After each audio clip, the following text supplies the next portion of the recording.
Hello, welcome back to another special episode of Jedi Outpost.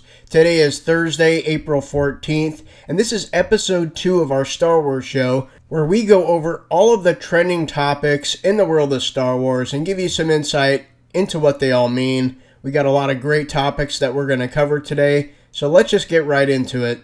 Now, the first thing I really want to talk about is a comic book that came out just this week about C-3PO and how he got his red arm. It's been a question that people have had ever since The Force Awakens came out, and this comic book basically is going to explain how 3PO lost his arm and why he's wearing that red one that we see from The Force Awakens.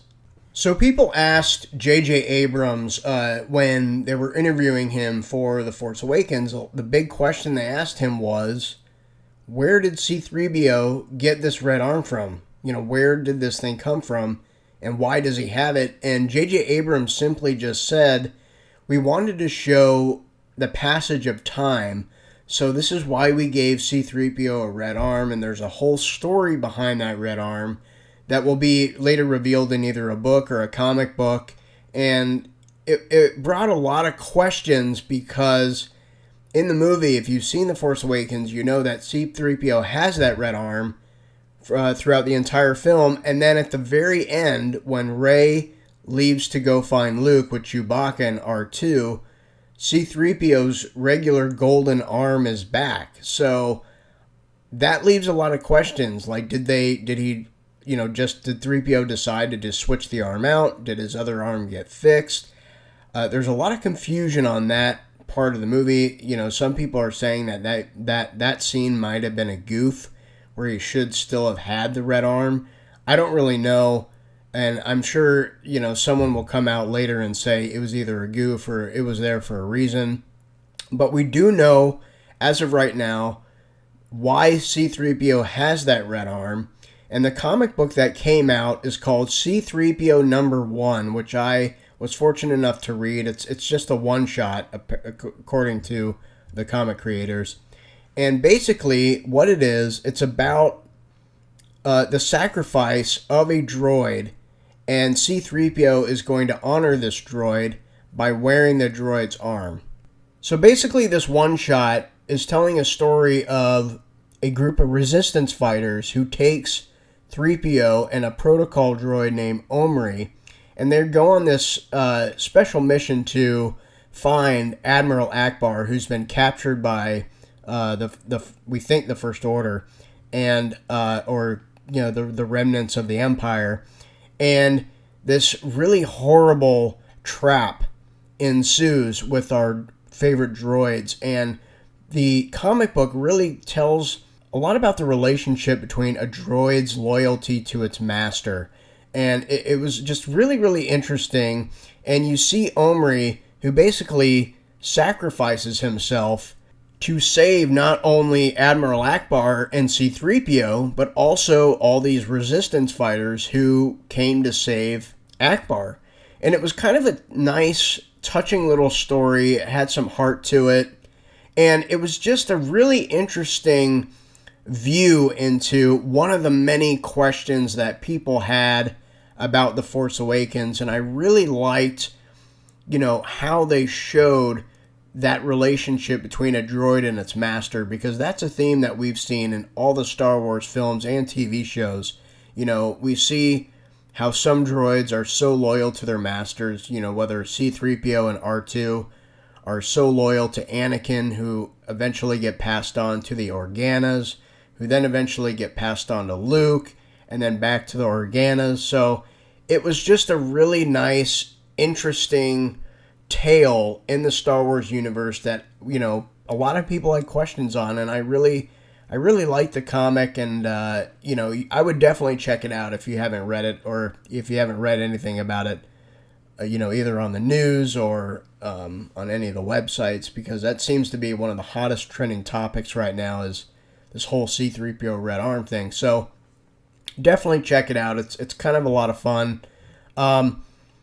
The one thing I still question, though, is, that ending scene in The Force Awakens, why C-3PO went back to having his, regular arm.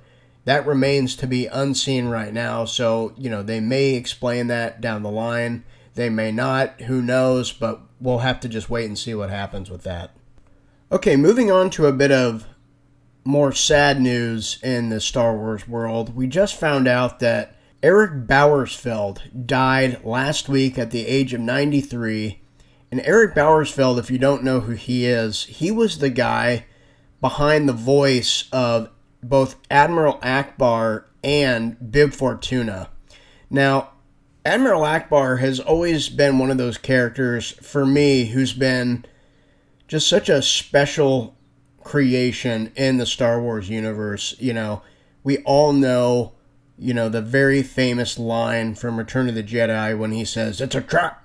So, he didn't, I don't know if he knew at the time when he was making that film that one singular line of "it's a trap" would not only become incredibly popular in pop culture, but that the fans would just associate that line with his character. And since Return of the Jedi, he has become one of these kind of unsung heroes in the Star Wars universe. They had a really cool arc about Admiral Ackbar in the Clone Wars TV show, which I really liked, where it deals with, the Mon Calamari species and their race war that they get into with the Separatists. So that was really cool that we got some, backstory of Admiral Ackbar. He was obviously in that C-3PO one short. He was in Return of the Jedi. And he was also in The Force Awakens. He had a very small role. And sadly, that kind of was his last gig. It was his last hurrah as Admiral Ackbar. So people also forget that he played Bib Fortuna, who was I don't really even know what you call him. He was like the Grand Vizier to Jabba the Hutt. And Bib Fortuna, was another one of those characters who, he wasn't always, a good character. He was a bad kind of character, but he was a weak-minded character. We see Luke doing the Jedi mind trick on him. And, Bib Fortuna doesn't really speak English. He speaks in that alien dialect where he's like, "Oh, whatcha?" and "Jabba no bother." All that kind of stuff. So you can definitely tell from the way the tone of his voice sounds that the guy that played him was both of those characters. And, Eric Bauersfeld has come out and said he never thought in his wildest dreams that those two characters, which he only did for a couple scenes in that one film, would become these iconic characters in the Star Wars universe. And he went on record in numerous interviews thanking the fans for giving him such meaning and purpose to his life. He always felt that those characters were incredibly special to him, and he would not have been where he was if not for the fans. So he will be greatly missed by the Star Wars community, and it's always sad to see, some of our favorite heroes go. And but, we're kind of getting to that age now where a lot of those original actors and characters, they're slowly fading out and, just becoming part of the passage of time.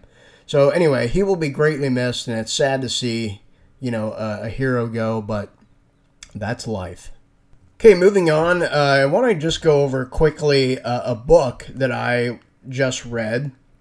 And the book is a young reader's novel that was part of the journey to The Force Awakens. And it just got released this last week in hardcover format. And I really wanted the hardcover book because I don't read well on Kindles or iPads, things like that. So I wanted to wait till the book came out in a hard copy. And the book is called Tales from a Galaxy Far, Far Away. And it basically is a collection of short stories about all of the different alien creatures in The Force Awakens, and each short story tells just a quick little one-shot of these little adventure stories of these aliens that were in The Force Awakens that we saw, and some of the aliens that were in The Force Awakens who got cut also get their stories told. And so it was really an interesting read. I had a lot of fun with it. The book is aimed at young readers, so you can get through this entire book in about 2 or 3 hours. It's about 400 something pages, but again, it's written for, kids. So, the wording and the dialogue, it's very simplistic, but the stories are actually really, really fun. It would be, kind of good, to read if you're a hardcore Star Wars fan, or, if you're trying to get your kids into Star Wars. This would be a perfect place to start, to get them into that Star Wars universe. A couple of the stories, one deals with Constable Zuvio, who is kind of like the sheriff of Jakku, and we see a little adventure story with him. That story, I believe, is called High Noon on Jakku, so it kind of follows the traditional Western motifs of a sheriff and robbers, and the robbers are represented as droids. So that story was a lot of fun. There was a really interesting one on Unkar Plot, who was that kind of fat alien creature who worked at the Jakku hub that tries to steal the droid BB-8 from Rey. And so there's a little one-shot about Unkar Plot, and then there's one about this sous chef who works at Maz Kanata's castle, who poisons the soup, and it's kind of a murder mystery kind of thing. But my favorite out of all the short stories was one called The Crimson Corsair and the Search for the Lost Treasure of Count Dooku. That was a lot of fun. It was a kind of a space pirate story. We saw the Crimson Corsair in The Force Awakens. He's one of the characters that Finn goes to talk to try and find a ship that will smuggle him to a safe zone to the Outer Rim, so he's not being hunted by the First Order. So we see that guy who's in that, he has that like red head-looking helmet kind of thing. That's the Crimson Corsair. And him and his partner go looking for this lost treasure of Count Dooku. That story was great. It was a lot of fun. And just from reading this book, the book it says part 1 on the book, or volume 1. So I have a feeling that somewhere down the line we're going to get volume 2, maybe sometime within this next year. But I'd be really, really excited to see, what some of those stories are, because this book was just a lot of fun. It's a really quick, easy read. Definitely go check it out if you haven't read any of these short stories. It gives you more of an appreciation for this new Star Wars universe and this new time period that we're in with The Force Awakens. A lot of the aliens are really, really interesting. They're really cool. So definitely go check out this book. Again, it's called Star Wars Tales from a Galaxy Far, Far Away. It's all about the alien creatures in this new era of Star Wars. So you won't be sorry. Go check this one out. Okay, moving on. So the next piece of news that I have is concerning Indiana Jones 5. It was just announced, I think a week and a half or 2 weeks ago, that Indiana Jones 5 is coming, and Steven Spielberg is going to be back directing the film with Harrison Ford. The movie is scheduled for, I believe, a 2019 release date, so we have the release date on that. I have a lot of conflicting thoughts on this. The first thing that comes to mind is, yes, we finally get another Indiana Jones film. I am a hardcore Indiana Jones fan. And, basically why we're talking about Indiana Jones is partly because Indiana Jones, even though it's not in the Star Wars universe, it's owned by Lucasfilm, and they share one very common thread, which is Harrison Ford. So now that Lucasfilm is owned by Disney, Disney will be making all the Indiana Jones films from here on. So they just finally announced, Frank Marshall said another indie film is coming with Harrison Ford and Spielberg. I have a lot of mixed thoughts about this. I love Indiana Jones to death, but at the same time, we all know how awful Kingdom of the Crystal Skull was. And I think a lot of why Crystal Skull was so bad is because not only did you have George Lucas involved, but also, David Coep, who was the screenwriter, just could not salvage that story. And, he was pulling from a lot of different other Indiana Jones adventures. So the script was very unfocused, uneven. The dialogue was poorly written. The CGI was horrible. There was just a lot of really bad things in Kingdom of the Crystal Skull. So that doesn't give me a lot of confidence for this new Indiana Jones franchise. And I think the major problem with an older version of Indiana Jones is the fact that he is not, you know, in his prime, and he's also not in that Nazi era, which is, I think, where most people associate Harrison Ford and Indiana Jones. They want to see Indiana Jones back in the 30s and 40s fighting Nazis and going on a series of really cool adventures. It's kind of like a period piece in a way of an archaeologist professor who's an adventurer, who takes place in some sort of historical time period in the 1930s and 40s, which was that Nazi era, is, one of the most interesting time periods in history. And it melded really well with that character. And Kingdom of the Crystal Skull took place in the 50s when there was the Cold War, and that was about it. So that time period is definitely not even remotely close to as interesting as, the Nazi era. So I did not buy the time period. It totally failed. Kingdom of the Crystal Skull was one of those movies that I saw in the theater that I truly was disappointed in seeing. There's a whole list of movies that have disappointed me over the years, but I remember Kingdom of the Crystal Skull was that first one that truly, made me realize that, man, these really beloved franchises can also have some really, really horrible films in them. And, I think just the hype of Harrison Ford returning to that franchise was so high, and the trailers looked awesome, and then the movie was just flat out terrible. I mean, it was so bad on so many different levels.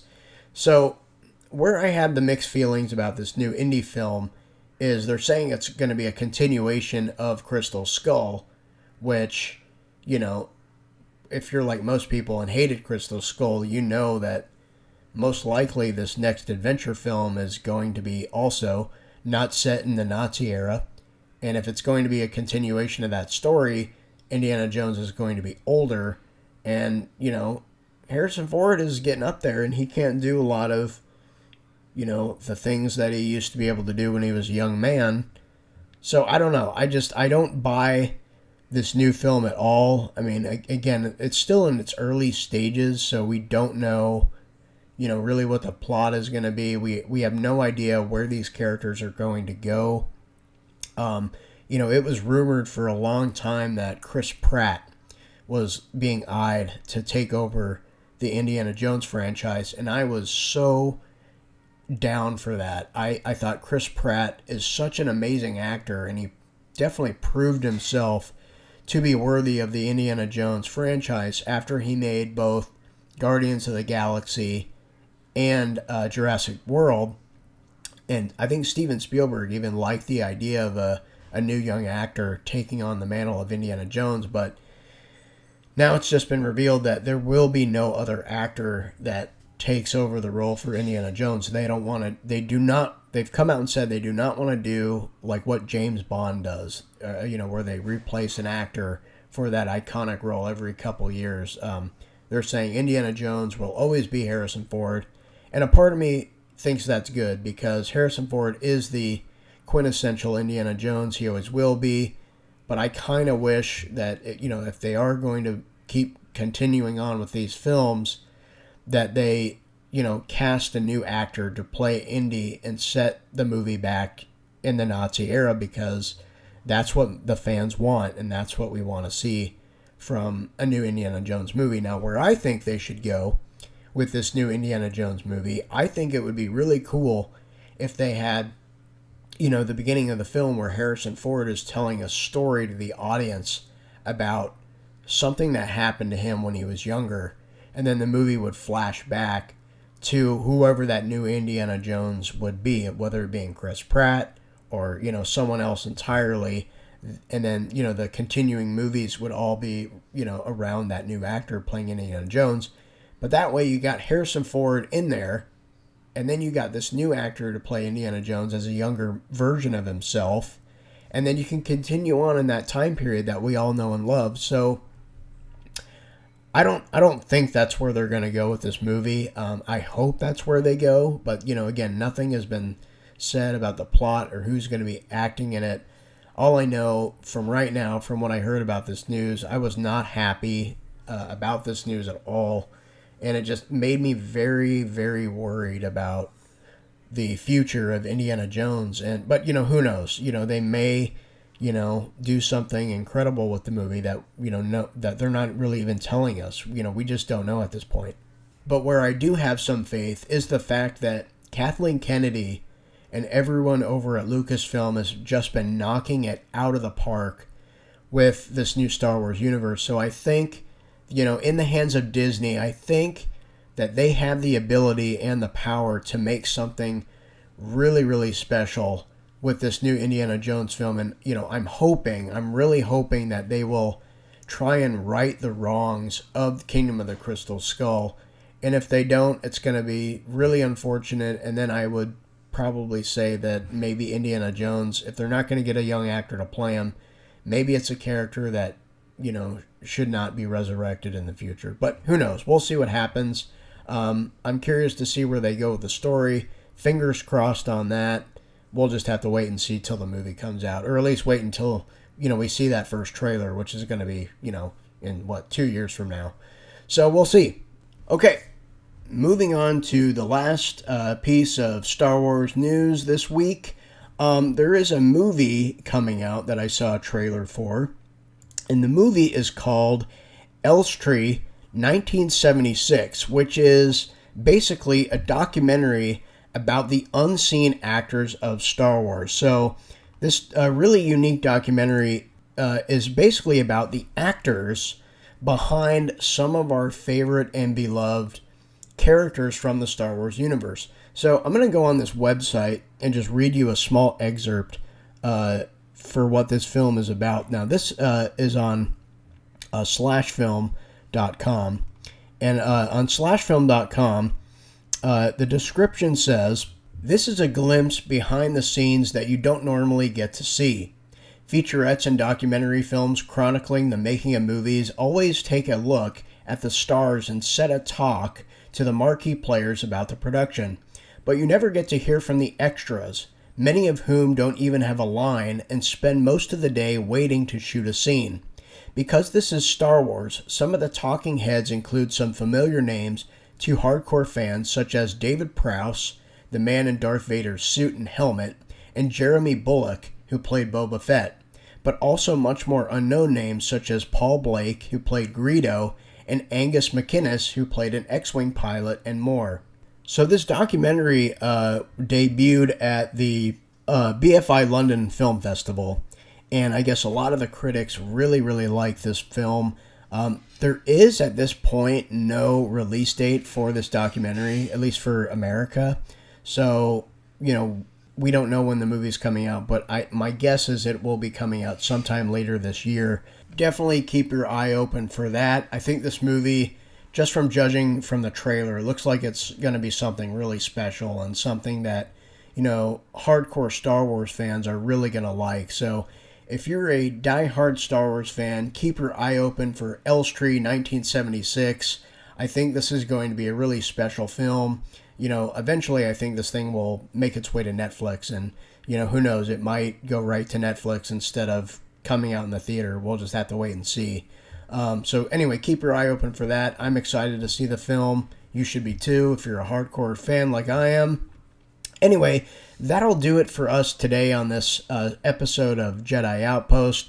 I want to thank you guys for listening. If you want to follow us on Facebook and Twitter, or on our website, we're at Film School Hooligans, and check us out on YouTube, filmschoolhooligans.com, and we will see you guys next time. Take care.